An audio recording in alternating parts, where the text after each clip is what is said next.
this economy is some bullshit. And I know it's some bullshit because I remember when I was in high school, I took a personal finance class. And one of our assignments was we had to find a career we wanted, right? We had to go on Indeed or a job website and find like a wage, a salary, whatever for that job, right? Then with that salary, we had to find a house that we could afford and a car that we could afford, right? I don't remember what career, whatever that I picked, but I know it was around making like $80-some thousand a year.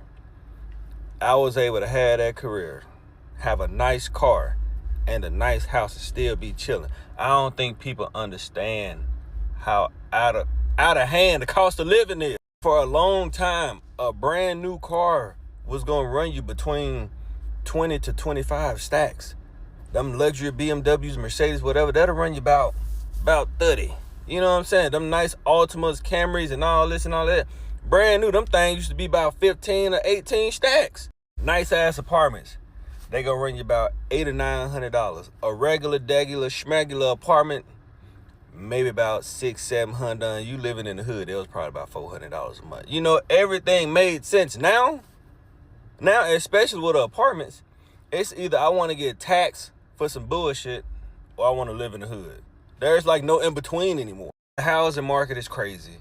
Used cars, the price that people be trying to sell these used cars for, is, if you want a decent price for a used car, it's gonna have over 100,000 miles on it.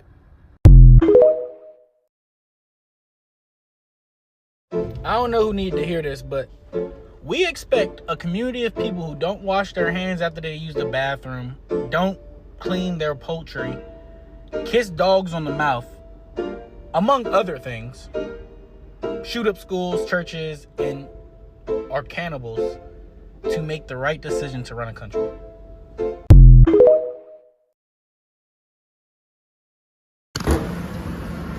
Let's do an experiment.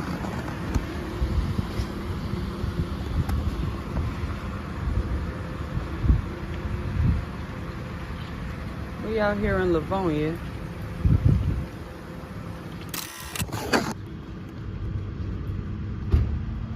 This thing is pumping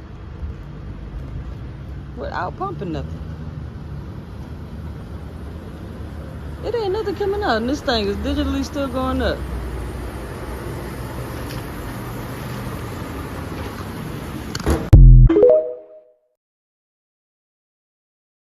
It hasn't even been 24 hours since these ICE agents arrived at the airports, and they've already started the bull crap.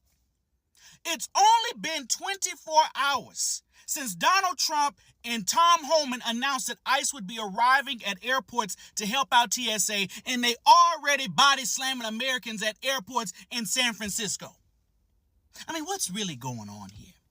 The objective, folks, was never to help out TSA with the long lines, help out with the luggage and whatever else that comes with the job of TSA. It was meant to continue this reign of terror of the American people in places where they're supposed to feel safe. That is the harsh reality. And Donald Trump, in all his ignorant wisdom, is going to continue to double down until another American ends up in a box. And these Republicans and Trump wonder why DHS is shut down, because ICE and Border Patrol is totally out of control. You really can't make this stuff up. I ain't gonna lie to y'all, man.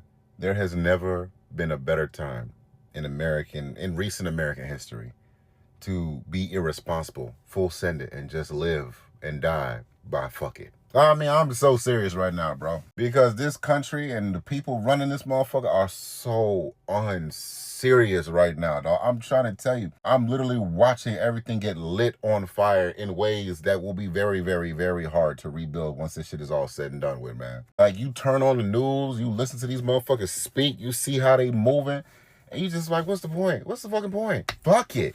You want to quit that job and travel the world? Fuck it. Go right on ahead. Put that 2 weeks in right now. What about that business idea that has been rolling around the back of your mind for years now?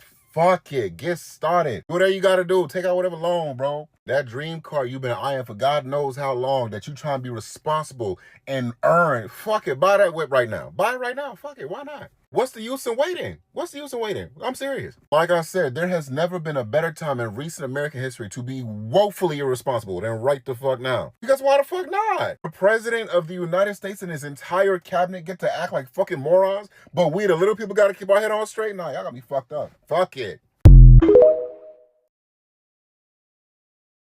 All right. Shalom, shalom, shalom, shalom. I want to start off this lesson by giving all the praises, glory, and the highest honor unto Yahweh, Ba'Hashem, Yahweh Shai, Ba'Hashem, Rachak, Wadash, double honors unto my elders and my apostles of Great Millstone. Double honors unto my elders and apostles of Great Millstone, which are the men that rule well, the men that taught us his truth. Peace, blessings, and salutations as always be to the elect. All right, and Lord's will, the title will be There Isn't Any Good News Anymore, all right? Now, not just the actual news, where you turn on the TV or on your phone, but just in general, man, there's nothing good that's coming to Babylon. There's nothing good that's going to happen next, because the prophecies are popping off. Now, this was actually a follow-up to the previous lesson I did about the famine of the word and how the state of the world would be in a very dire situation, and so much so that, people are not going to know what to believe in anymore, and that's the time frame that we're heading into. We're heading into the time of the day of the Lord. We're heading into that season of nothing but evil happening, all right? And we're in that season right now, actually. Excuse me, I misspoke. We're in the season of nothing but evil going on in the world, There's nothing positive going on. The only positive thing that's really coming out is the men of the Lord preaching and teaching the words of the Lord. All right, preaching the gospel of the kingdom of heaven. That's the only positive thing that's left in the world. Everything else is negative. All people are doing, and I'm posting in post-production the little clips, video clips of people talking on TikTok about, gas prices are up. People are starting to assume that these companies are diluting the gas. So not only is it more expensive, but it's not as good as it, And now whether that's true or not, I don't know. But, that's the mindset of people right now. They're complaining. Everybody's in a state of complaining. People are on edge. And there isn't any good news left, man. There's nothing positive that's coming to Babylon. According to the scriptures, the Lord would plague this place. Same way how he plagued ancient Egypt. In ancient Egypt, it didn't have a nice ending story, that kingdom, the way it came to a close, right? So I'm going to start off in 2nd Ezra, the 5th chapter. In the first verse, it says, Nevertheless, as concerning the tokens, behold, the days shall come, that they which dwell upon earth shall be taken in a great number. Right. So meaning that there's going to be a lot of deaths in the world. All right. And it's going to happen. These things are not far-fetched. You see it happening. You see the war going on out in the Middle East, with Iran. Different nations soon will get involved. You got Russia. They got to get involved prophetically speaking, and soon NATO, the EU, they're going to, come up against America. The scriptures say these shall hate the whore. Right. That's talking about America. So these are the different things that are going to happen. So it says, and the way of truth shall be hidden, and the land shall be barren of faith. So we're going to be living in a state where there's going to be mass deaths, and we're going to be living in a place where we're going to be living in a state where people are going to be barren of faith. People are not going to believe in anything. See, right now, what's keeping society going is their hope. Right now, because, gas prices are up, and a lot of people might not, people just complain about it on the internet. They're still going to pay for their tank of gas, right? Even though it's up damn near to $5 in certain parts of where I live. Well, people are just paying for it, man. And at some point, though, they're going to lose that hope. Right now, they have a hope, it's going to go down. I mean, before I made this lesson, it's funny because I was actually going to make this lesson like 2 days ago. But, a few things happened to where, I didn't make it. And it's funny. Because I like to gauge the pulse of the people when I speak about these things. I like to be like, hey, man, what you want, man? What you think it is? Oh, man, people are full of hope right now still, to some degree. Not everybody, but some people still have a level of hope. I got a coworker. He's like, oh, man, we'll be all right, man. This happens every time we go to war. Everything. And it's funny because these people really think everything is going to work itself out. But I'm here to break it to you, And I love to break the news. And I'm talking about on video. I don't do this at work. At work, I'd be like, yeah, man, maybe. You never know. But, at work, I don't talk about none of that stuff. I don't say, nah, this is what's going to happen. But, hey, man, the Lord is going to plague this place. There is no coming back to normal. There is no golden age for this economy. There is no more none of that. You know, by what we can tell now, the elites want to crash this shit, man, just as bad as we want it to crash, so that they can try to enact their NWO so that the Lord could take them out. They don't know that that's what's going to happen. They think that they're going to accomplish the New World Order, but they're not. But, you know, that's the state, that's the Salakia, that's the mindset that they got. And the state of the people is hope that this place is going to go back to normal. All right. So it says, verse 2, but iniquity shall be increased above that which now thou seest, or that thou hast heard long ago. So especially now in these days will iniquity abound. The scriptures say the love of many. Let me read it actually. I meant to put that in the lineup of precepts, but I'm just going to get it in Matthew's the 24th chapter.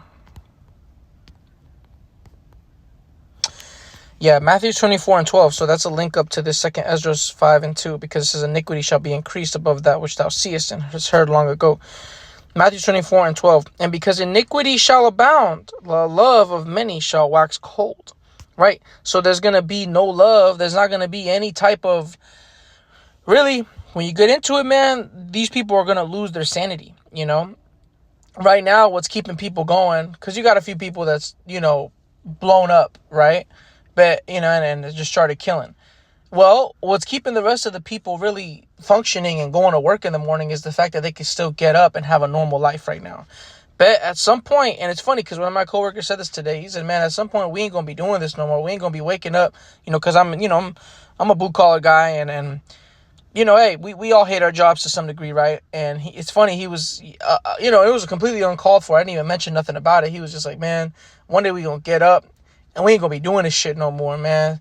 This shit's going to go down, man. And even if it's only for a little while, man, I can't wait for that. And I was like, hey, man, I told her, you know, I tried to blend in. I'm like, hey, be careful what you wish for, you know?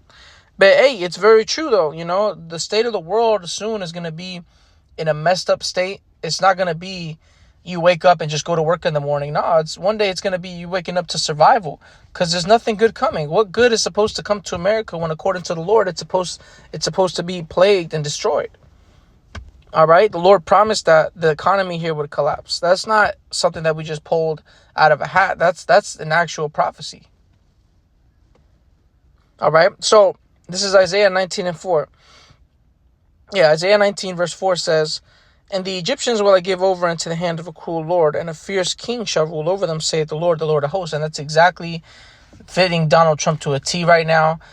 I know the elder Yashwanga shared a post where they quoted Donald Trump, and he was talking about how his priority ain't these gas prices, so it doesn't bother him. It doesn't affect him. He literally said, well, it's not affecting me, so I ain't going to worry about it. Literally. That came out of his mouth. You know? So this dude is going to run amok, which we love it, you know, because he's just making prophecies happen, man. He's doing the bidding of the elite right on point. He's doing what prophecy said that would happen.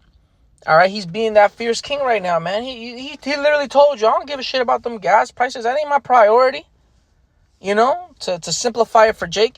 And what are the people doing? Still going to work, complaining and filling up their tank, you know?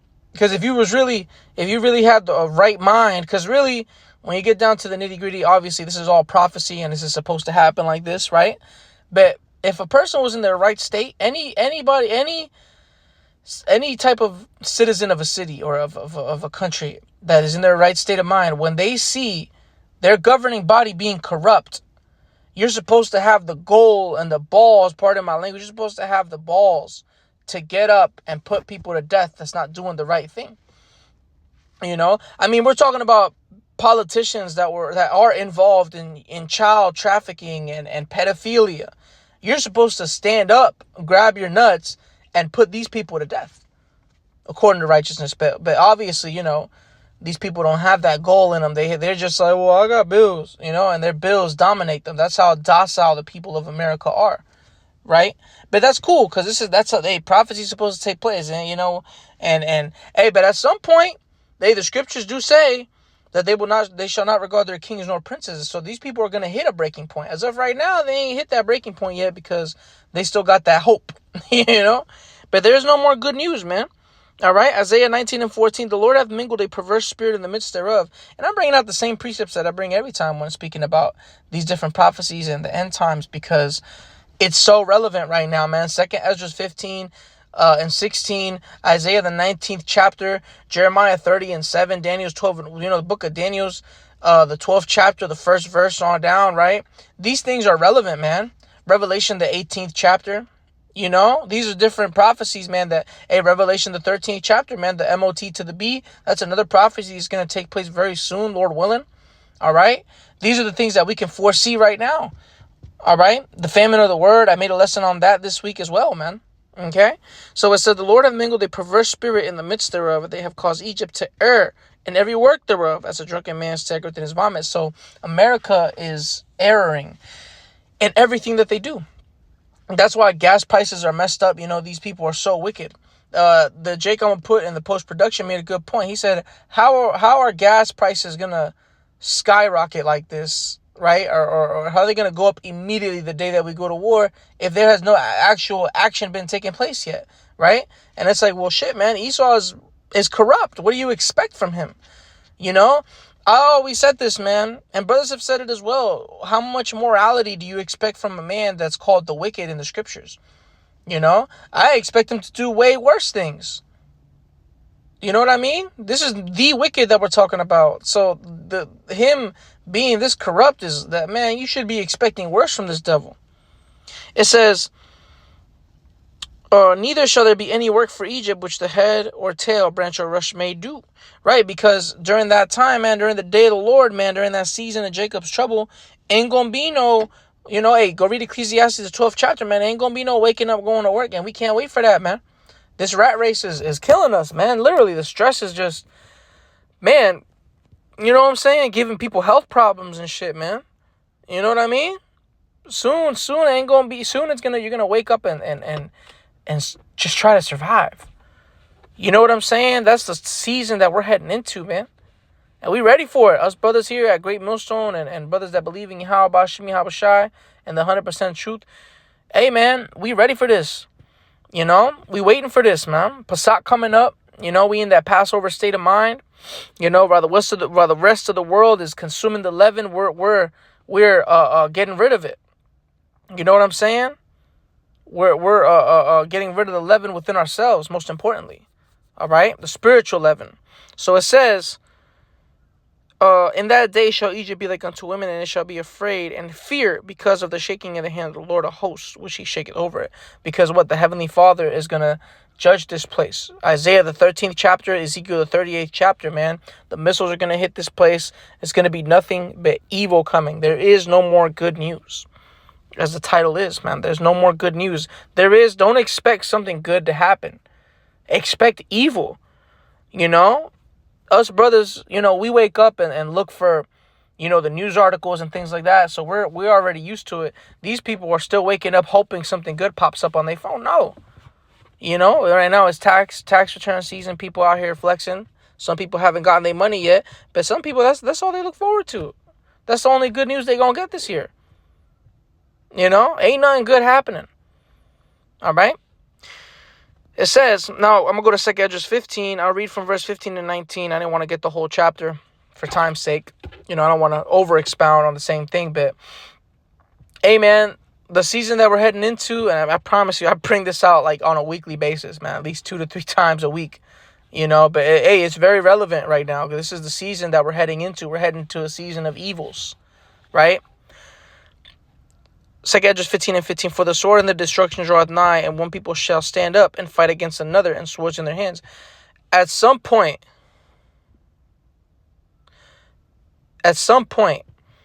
will life look different? You know what I'm saying? At some point, your life will no longer be the rat race. Your life will no longer be you getting up and, I'm going to go to work and do that. No, at some point, life will really be survival. It's going to be just like back in the 1800s, barter systems and people, scavenging. People are hunters, poachers, that's why during that time we talk about, brothers talk about it, how, during that time, that's why women are going to get back in order, because during that time, women wasn't just out walking about, when men, every man was open carrying and armed, and survival was about survival of the fittest back then. It wasn't, no, I'm going to get up, I'm going to go get something to eat from McDonald's today. Ain't none of that. We're heading into that time frame where, and I shared it with brothers too, man. It was, them bandits. I don't even know. I think it might have been AI, but it's going to go back to them times, man, where people are going to be robbing. Some people are going to be hunting, some people are going to be getting chased by the feds. The feds going to be getting chased. You know what I mean? Because it says what? That one people shall stand up, fight against another, and swords in their hands. A modern day sword is a gun. Everybody going to be out here shooting each other in America, man. For there shall be sedition among men, which is an uprising, and invading one another. Now here's the point that I had mentioned earlier. They shall not regard their kings nor princes, and the course of their actions shall stand in their power. Meaning, at one point, no one's gonna give a shit about a badge, all right, when there's no more food in the fridge and the economy is so messed up, you can't even get up and use the monetary system that we've been using for so long. At some point, once that happens, once people realize, like, oh shit, I can't get up and go to work, I can't feed my family, shit. And then they're like, well, I'm going to go loot. And then the cops is going to be at the store. They strap, they don't care. I'm like, man, get out my way. They're going to say, get the hell out the way. What you going to do, prosecute me? You think you could prosecute? You think I give a shit about that? That's the mindset of the people. You can only beat people down first. Every man has his breaking point. Even the man that's not that tough, right? Not every man is a Billy Badass, right? But every single man, especially a man with a family, to some degree has a breaking point. Where their fight or flight kicks in. But they decide to fight, and they're gonna do something about it, right? So it says, a man shall desire to go into a city and shall not be able. That's martial law, and that's gonna happen. All right, in these big cities, especially in the big cities, man, right? For because of their pride, the city shall be troubled, and houses shall be destroyed, and men shall be afraid. And that's why I said, shall Egypt be like unto women? The day of the Lord, when he shaketh his hand over it. Because the evil is going to be that bad. See, because it's not just sedition and things like that. When you go into what happened in ancient Egypt, the details of it it's in Wisdom of Solomon. I forgot the exact chapter, Salakia, but, that chapter in Wisdom of Solomon went into more detail of what happened, during the plagues of Egypt. There was apparitions. The darkness was so bad, you couldn't even light anything because darkness was so thick it would engulf that light. That's how bad it was. This is supposed to trump that. You got to understand this. Ain't no good coming. Okay? That's why you don't see good news anymore like before. Ain't nothing positive on the news no more. Everything is negative. Rightfully so. This place deserves that evil, right? It says, men shall be afraid. A man shall have no pity upon his neighbor, but shall destroy their houses with the sword and spoil their goods because of the lack of bread and for great tribulation. So that's the time frame that we're heading into, man. We're heading into a time frame. People going to be spoiling each other. People going to be killing each other. Because of what? The lack of resources. Because of the chaos that Esau ensued, man. Soon the MOTB going to be made mandatory. And that's when you really know it's the end. All right? Once the MOTB, the CHIP is made mandatory, it's wraps, man. All right? But, hey, there ain't no more good news anymore. Don't expect nothing good to happen. Us brothers that watch for prophecies, we know already. All right, but if you're new to this thing, man, hey, don't expect nothing good, man. Only evil is come, the scriptures say. So, hey, that's all I wanted to bring out real quick, though, through the Spirit. I want to give all praise, glory, and honor to Yahweh, Bashim, Yahweh Shai, Bahashim, Chakadash, double honors unto my elders and my apostles, great millstone, which are the men that rule and taught us this truth. Peace, blessings, and citations to the elect as always. Shalom.